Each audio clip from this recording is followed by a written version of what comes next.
Bismillahirrahmanirrahim. Assalamualaikum warahmatullahi wabarakatuh. Perkenalkan, nama saya Noval, jurusan Hukum Ekonomi Syariah YAIN Pontianak, Fakultas Syariah.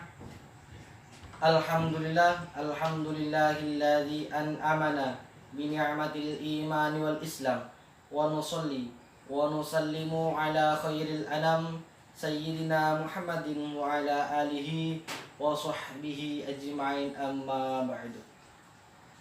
Pertama-tama kita panjatkan puji syukur kita kepada Sang Ilahi Robbi, Maha Pengasih tanpa pilih kasih, Maha Penyayang tanpa pandang, Maha Satu tanpa sekutu. Dan alhamdulillah, pada kesempatan ini saya diizinkan untuk membuat video. Kedua kalinya selawat besertakan salam tetap tercurahkan kepada junjungan dan sanjungan semua insan, baginda termulia anti durhaka, inspirasi tak pernah berdasi, tak pernah berselfie, tak pernah masuk televisi, namun kekal abadi, yakni Nabi Yuna Muhammad sallallahu alaihi wasallam. Saya mendapatkan tugas dari Ibu Nanda untuk menjelaskan materi yang sudah Ibu jelaskan. Saya mengambil materi yang berjudul hukum syara. Menurut saya menjelaskan hukum syara itu seru. Ulama mendefinisikan hukum syara, al-hukum syar'i bi annahu khutbatu syar'i muta'allaqu bil iftidha'i bil ibadi bil iftidha'i aw tahwiri aw al-wad'i. Apa itu hukum syara? Hukum syara khutbatus syar'i. Apa itu khutbatus syar'i? Seruan pembuatan hukum, seruan Allah Subhanahu wa taala. Di sini kalau membahas khutbatus syar'i ada dua kata.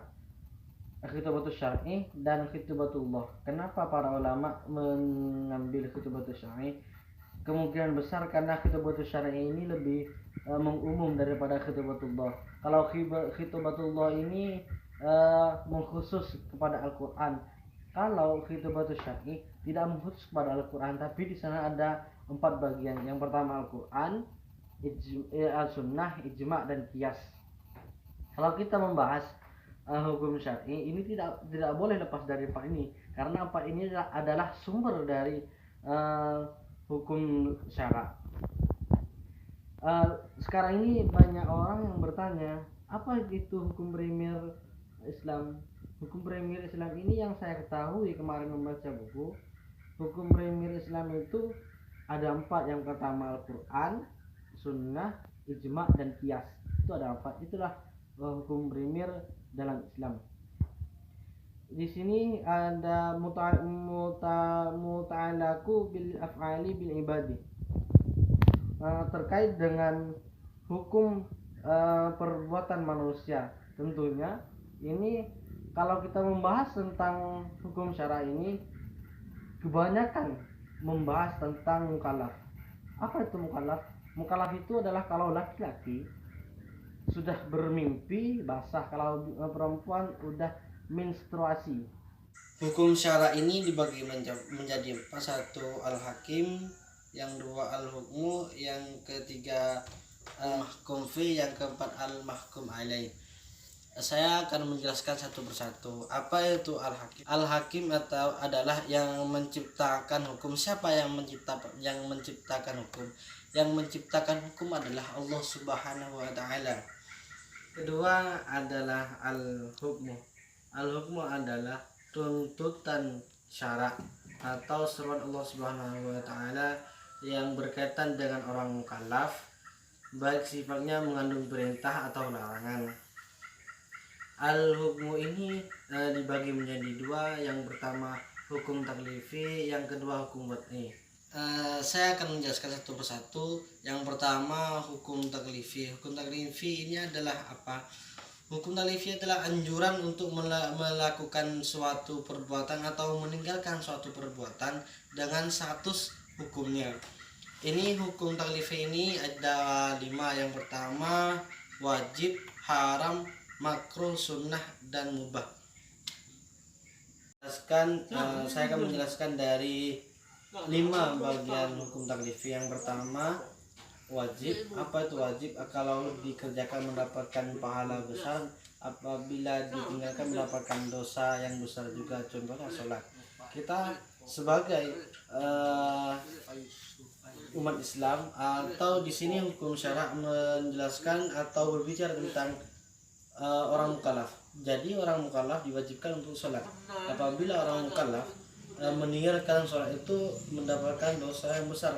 Dan apabila orang mukallaf tidak meninggalkan sholat dan sholat berjamaah itu mendapatkan pahala yang besar juga. Yang kedua ini sunnah. Bagi orang mukallaf disunahkan untuk sholat sunnah, itu disunahkan. Kalau yang ketiga ini adalah haram. Kalau haram ini jelas-jelas dilarang oleh Allah Subhanahu wa taala. Apabila dikerjakan mendapatkan dosa besar, dan apabila ditinggal tidak mendapatkan dosa besar. Yang keempat adalah makruh. Jika ditinggalkan mendapatkan pahala, dan jika dikerjakan tidak mendapatkan dosa dan tidak mendapatkan pahala. Yang keempat adalah mubah. Apa itu mubah? Yang kelima adalah mubah. Mubah ini kalau bisa ditinggalkan, bisa dikerjakan, itu tidak apa-apa. Ditinggalkan tidak apa-apa, dikerjakan tidak apa-apa, begitu. Kedua adalah hukum wad'i. Apa itu hukum wad'i?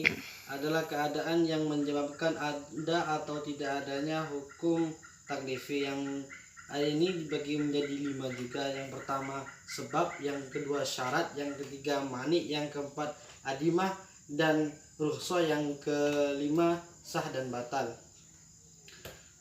Apa itu sebab? Sebab ini adalah sebab mukallaf itu sholat karena adanya waktu sholat itu sudah sampai. Contohnya sholat zuhur, ada orang azan, berarti disebabkan atau dianjurkan orang mukallaf untuk sholat zuhur. Dan sebab itu untuk orang mukallaf dianjurkan, mereka diwajibkan sholat karena sebab mereka udah menjadi mukallaf. Yang kedua syarat. Syarat ini untuk orang mukallaf udah terpenuhi syarat-syaratnya untuk sholat itu dinamakan syarat. Yang ketiga ini mani atau penghalang. Mani atau penghalang ini biasanya itu untuk wanita. Apa untuk wanita? Contohnya itu datang bulan. Kalau datang bulan seorang wanita tidak sholat, itu karena ada penghalang. Yang keempat adimah dan rukhsah. Adimah ini adalah hukum umum, kayak kewajiban sholat bagi wanita, pria dan wanita apabila sudah menjadi seorang mukallaf. Ini rukhsah, keringanan. Rukhsah ini saya mendapatkan contohnya, saya pikir-pikir contohnya itu kalau puasa, kalau di bulan puasa, kalau sangat tidak mampu, jangan paksakan untuk puasa. Begitu, ini keringanan bagi orang mukallaf. Yang kelima adalah sah dan batal. Di dalam sholat, sahnya dalam sholat tidak ada penghalang sama sekali. Di wudhunya, di sholatnya tidak ada penghalang. Kalau batal di dalam sholat itu, contoh batalnya kalau ada penghalang di dalam sholat itu, seperti contohnya kalau wudhunya tidak benar atau salah, itu bisa dikatakan tidak sah sholatnya. Saya akan menjelaskan pembagian hukum syara yang ketiga. Yang pertama dan yang kedua sudah saya jelaskan. Yang ketiga adalah al-mahkum fih. Al-mahkum fih ini menurut Abdul Akrim Zaidan adalah perbuatan mukallaf yang berkaitan dengan hukum syara. Ini mungkin bisa dimengerti. Yang keempat adalah al-mahkum alaih. Al-mahkum alaih ini adalah orang mukallaf yang dibebani hukum syara. Bisa disebut dengan subjek hukum. Sekian dari saya.